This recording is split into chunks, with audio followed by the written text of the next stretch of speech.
नमस्कार, मी प्रज्ञा करजवकर। सर्व प्रेक्षकांना जय महाराष्ट्र। आणि बातमी आहे मुंबईतून। मांजाने पोलिसाचा गळा चिरल्याची घटना घडली आहे। हवालदार समीर जाधव यांचा मृत्यू झालाय, तर मुंबईच्या सांताक्रूज मधील ही घटना आहे। एका मांजामुळे पोलिसाला जीव गमवावा लागल्याची धक्कादायक घटना मुंबईत उघडकीस आली आहे। ड्युटी संपवून बाईकवरून घरी परत जात असताना पतंगाच्या मांजाने गळा चिरला गेल्याने पोलिसाचा दुर्दैवी मृत्यू झालाय। समीर सुरेश जाधव असं मृत पोलीस हवालदाराचं नाव असून या प्रकरणी खेरवाडी पोलीस स्टेशनमध्ये गुन्हा दाखल करण्यात आला आणि पोलीस अधिक तपास करत आहेत। पोलिसांकडून मिळालेल्या माहितीनुसार वाकोला परिसरात ही दुर्दैवी घटना घडली आहे। समीर जाधव वरळीतील बीडीडी चाळीत वास्तव्यास होते, तर गोरेगावमधील दिंडोशी पोलीस ठाण्यात ड्युटी करत होते।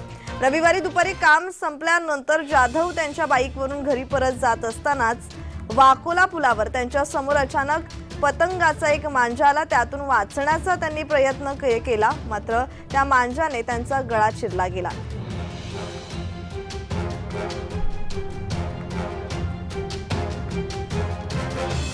तर या संदर्भात अधिकची माहिती देत आहेत आमचे प्रतिनिधी महेंद्र जोयल। महेंद्र, मांजाने पोलिसाचा गळा चिरल्याची घटना मुंबईमध्ये घडली, या संदर्भात ताजा तपशील।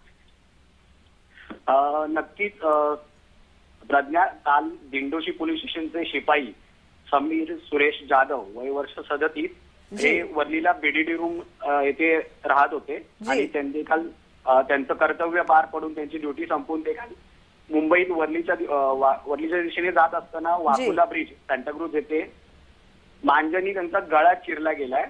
त्यानंतर त्यांना तात्काळ पोलीस स्टेशनमध्ये हॉस्पिटलमध्ये त्यांना दाखल करण्यात आलं, पण त्या अगोदरच त्यांना सायन रुग्णालयात दाखल करताना अगोदरच त्यांना मयत घोषित म्हणजे त्यांनीच जीव सोडला।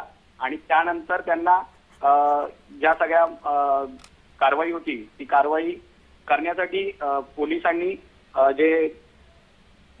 हॅलो जी बोला, पोलिसांनी तिथे घटनास्थळी सायन रुग्णालयात त्यांची भेट घेतली, पण ते तिथे मयत घोषित करण्यात आले डॉक्टरांकडून। जी धन्यवाद महेंद्र, तुम्ही दिलेल्या माहितीसाठी। मांजाने पोलिसाचा गळा चिरल्याची घटना घडली। हवालदार समीर जाधव यांचा मृत्यू झालाय, तर मुंबईच्या सांताक्रूज मधील ही घटना आहे।